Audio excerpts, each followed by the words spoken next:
عيد مبارك سعيد لصاحب الجلالة، نتمنوا ليه الشفاء، الله يتقبل منه الصلاة والصيام، والله ييسر ليه الأمر ديالو، والله يشافيه لينا يا رب. هاد الإنجازات كاملين بالفضل ديالو، فضل الله سبحانه وتعالى. البلاد ديالنا غدا في ازدهار الحمد لله بالفضل ديالو، بالفضل الله سبحانه وتعالى. دونك تنتمنوا ليه عيد مبارك سعيد، يعيد هذا العام والأعوام القادمة و100 عام إن شاء الله مستقبلا.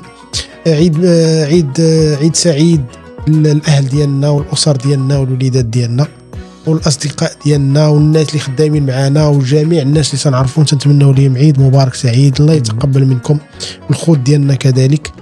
الناس العرب المسلمين سواء في الجزائر سواء في تونس سواء في مصر، أسيدي إن الله غفور رحيم، الله يسمح لكم أسيدي، نسامحكم في هذه العواشر هذه حاليا. مرور العواشر نبداو نجمعوا عليكم عاوتاني. تنتمنوا لكم رمضان يتقبل منكم وعيد مبارك سعيد.